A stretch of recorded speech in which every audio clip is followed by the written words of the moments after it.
cansaço. Ah, aquela sensação bem persistente de que a gente está remando, remando sem parar. Uhum. Aplicando, sabe, todas aquelas técnicas corretas que ensinam por aí e o barco simplesmente não sai do lugar. Não sai 1 milímetro. Exato. É com essa imagem que a gente abre a nossa análise de hoje. Nós vamos fazer um mergulho profundo numa transcrição que, olha, ataca exatamente esse esgotamento moderno. O material que temos hoje é um vídeo do YouTube. Isso. O título é Um Novo Caminho 01, do canal de Saulo Halbrick. E só para dar o contexto certinho, trata-se de um discurso com raízes religiosas. Uma pregação, né? Isso, uma pregação feita na comunidade Vila Rica. Mas a nossa missão aqui vai bem além dessa superfície teológica.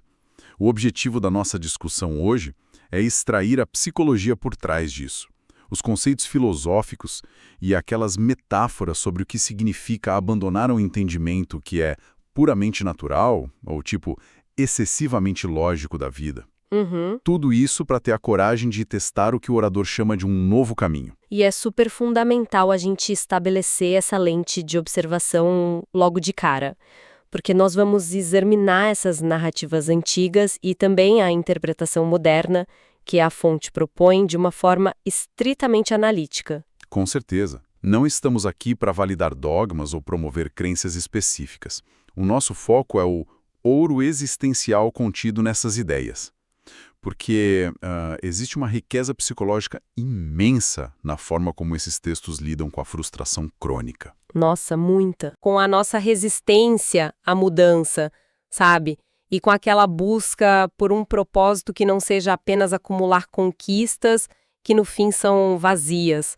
É essa reflexão que é totalmente aplicável ao cotidiano que queremos entregar para quem nos acompanha hoje. Certo, vamos desvendar isso. Porque o texto já começa colocando o dedo direto na ferida da exaustão. Existe uma diferença brutal entre aquele esforço que drena a nossa energia até a última gota e a fluidez de quando as nossas ações estão de fato alinhadas com um propósito maior. Uhum. E a argumentação central usa a história de Pedro, lá no livro de Lucas, para ilustrar isso. Pedro é um pescador profissional, ele vive disso. Ele conhece o mar melhor que ninguém. Exato. E ele passa a noite inteira no mar, faz tudo que o manual da pesca exige, no ambiente que ele domina completamente. E o resultado quando amanhece? 0. As redes voltam completamente vazias. O contraste que é levantado ali é muito forte. De que adianta um esforço monumental, se a gente caminha por uma rota que simplesmente não gera fruto nenhum? Essa imagem da pescaria noturna frustrada é tipo o retrato perfeito da nossa cultura atual de excesso de trabalho. Total. Aquela velha ideia de que basta trabalhar duro, que o resultado vem, simplesmente cai por terra ali. O texto mostra que Jesus sugere lançar as redes novamente, mas sob uma nova direção, sabe? Uma nova lógica. Uma lógica diferente da do especialista, né? Exatamente. E há um detalhe nessa passagem que a transcrição destaca e que muda tudo, que é o objetivo final. Quando essa nova tentativa finalmente funciona, não se trata apenas de encher o próprio barco. A gente tem essa coisa, né? Sim, a nossa tendência natural, biológica até, é a sobrevivência, é o acúmulo individual.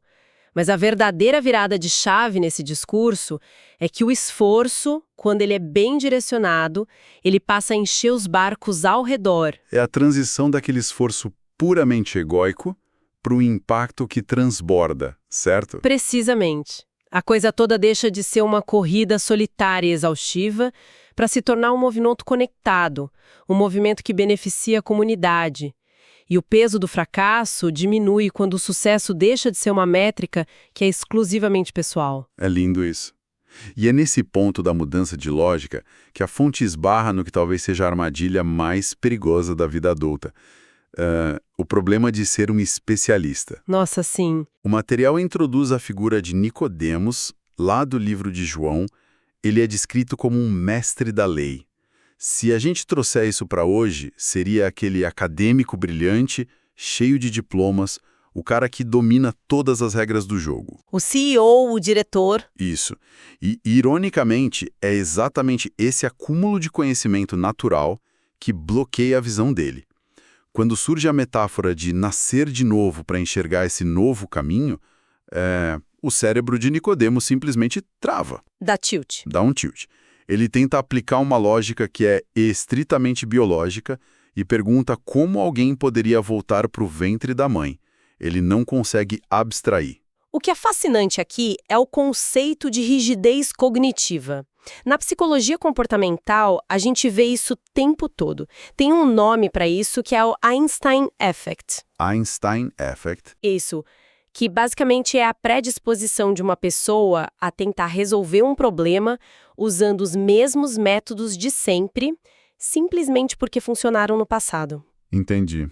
E fazendo isso, a pessoa ignora as soluções que seriam muito melhores e mais inovadoras.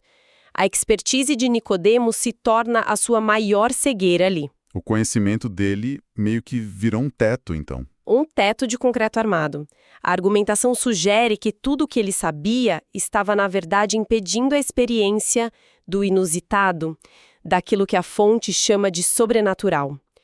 Se trouxermos isso para o mundo corporativo ou para as relações pessoais de hoje, a gente vê empresas gigantes falindo o tempo todo. Blockbuster, Kodak. Exato. E relacionamentos ruindo, porque as pessoas se apegam muito aos métodos antigos. Há uma recusa quase teimosa em ver uma nova perspectiva, porque ela não se encaixa na planilha mental que já existe. Sim. Um desapego intelectual temporário.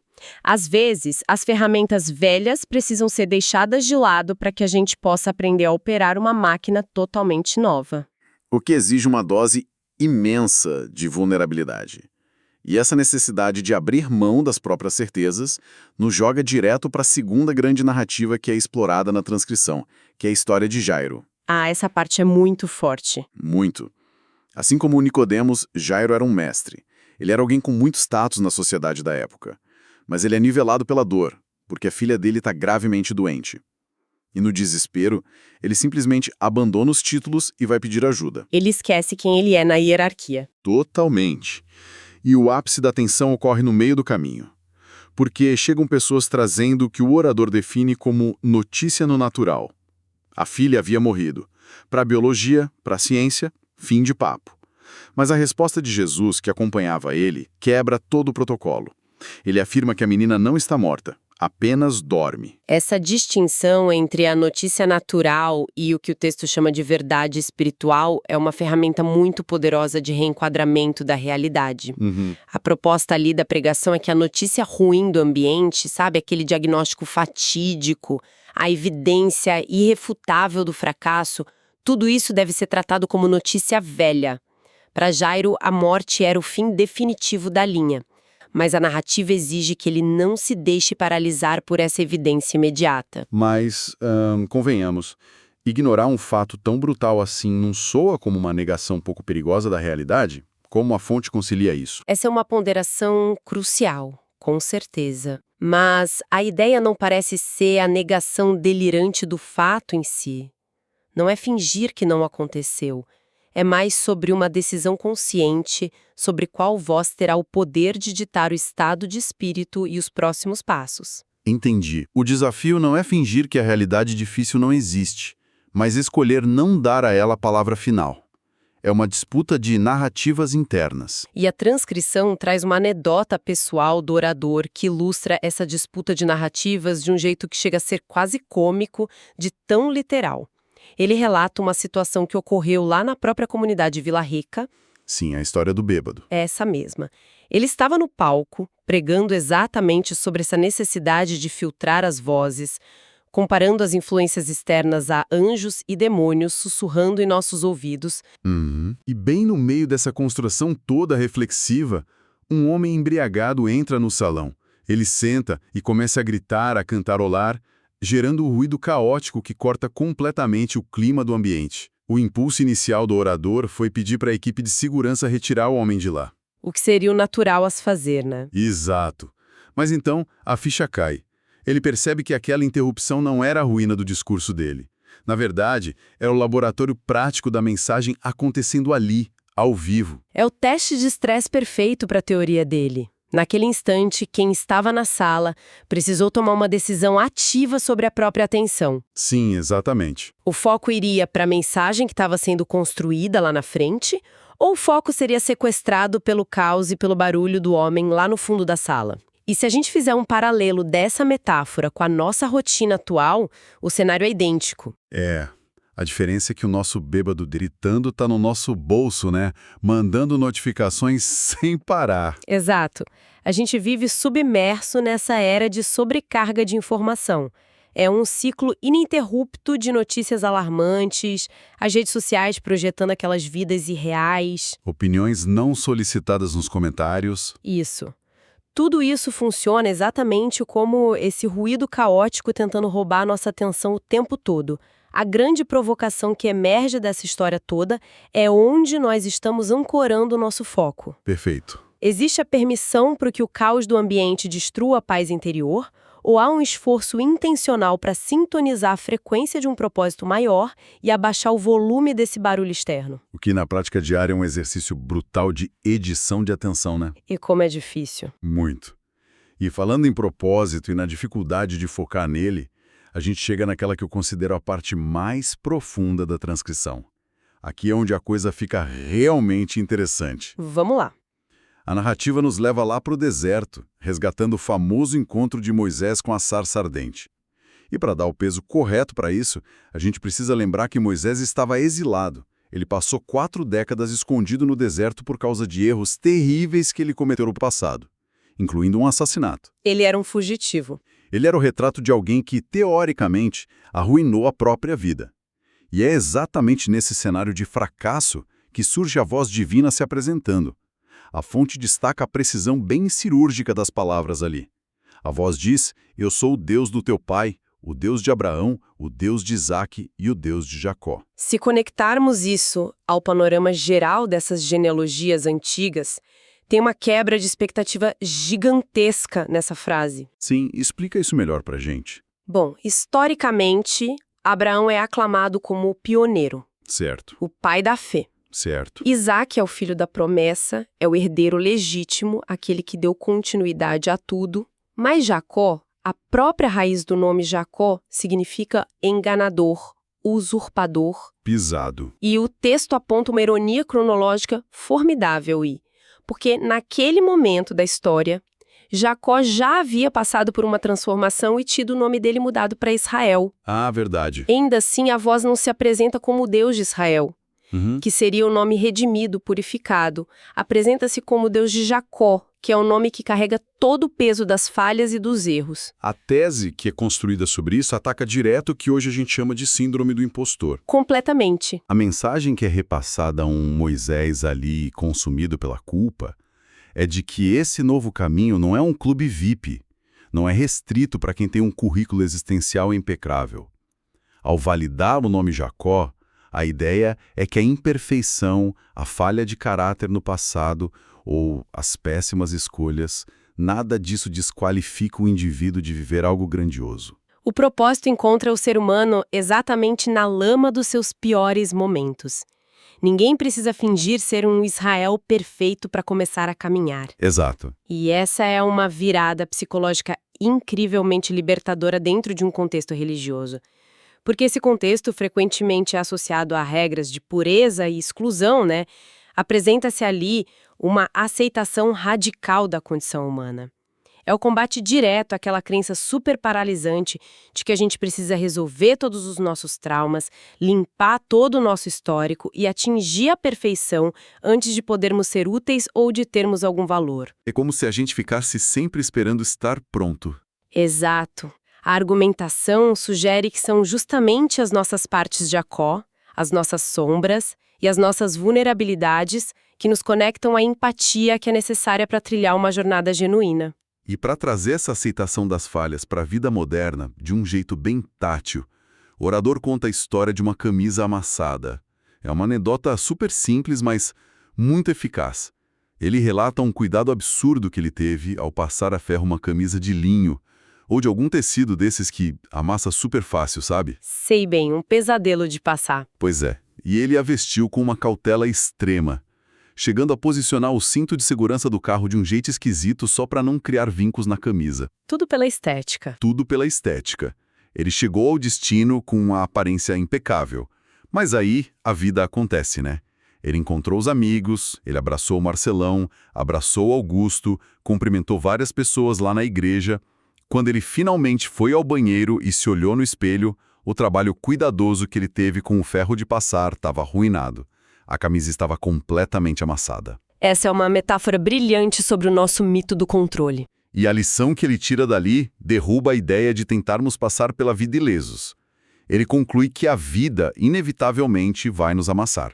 A ilusão não está em achar que a gente vai ficar intacto, mas em não escolher por que estamos sendo amassados. Perfeito. A camisa engomada e perfeitamente passada representa aquela tentativa exaustiva que a gente faz de projetar uma imagem irretocável para a sociedade. Sim. A gente vê muito isso na cultura do Instagram, naquela busca estética constante, no medo absurdo de demonstrar qualquer vulnerabilidade que possa desalinhar a nossa persona pública. Mas a pregação argumenta que envolver-se com os problemas do mundo, abraçar as pessoas de verdade e construir conexões reais exige contato. E contato, inevitavelmente, amassa. Ficar intocado só é possível se a camisa continuar pendurada lá no cabide. Exatamente. E ficar no cabide não tem serventia alguma para uma camisa.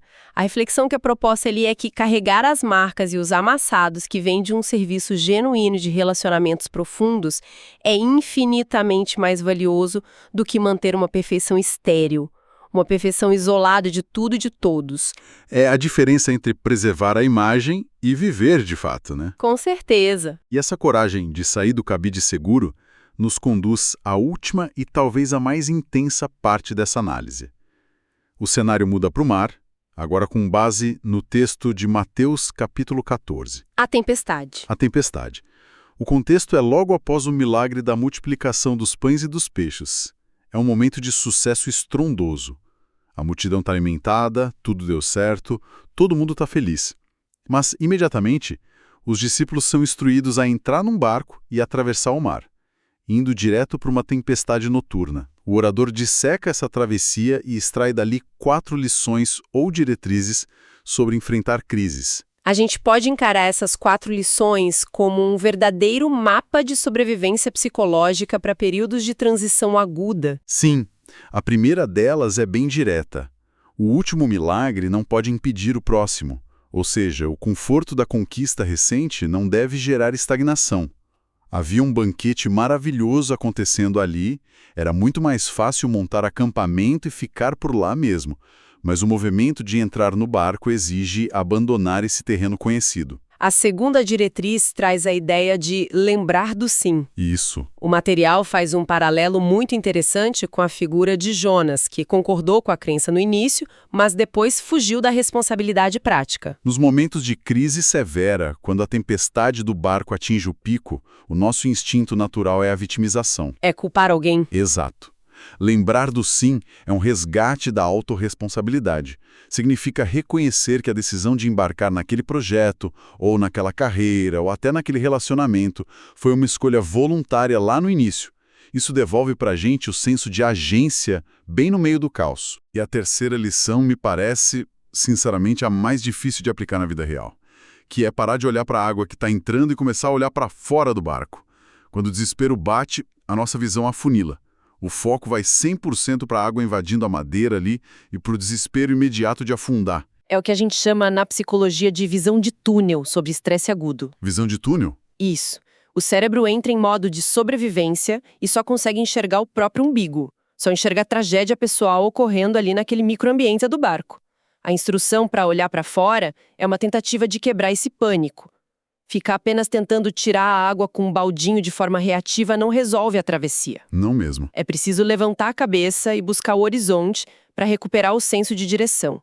E isso prepara o terreno perfeito para a quarta lição, que fala sobre estar pronto para o inédito. E aqui a gente tem a quebra final de todas as regras.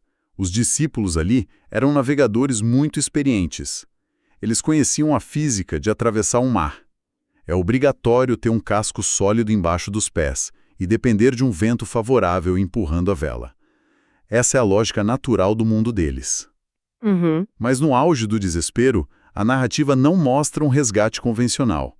Não aparece um barco maior com a guarda costeira, a figura que surge vem andando sobre a água e pisando sobre a própria tempestade. Toda aquela fundação de conhecimento natural daquelas pessoas simplesmente entra em colapso. Então, o que tudo isso significa? Significa a desconstrução final de como nós enxergamos o progresso. A imagem de caminhar sobre a água simboliza a capacidade de transcender as condições do ambiente. Uau! A lógica dita que a tempestade é uma barreira intransponível, né? Que a gente precisa esperar o mar acalmar e o vento soprar a favor para então agir. Mas a quebra de paradigma ensina que o novo caminho muitas vezes requer transformar a própria diversidade no chão por onde se caminha.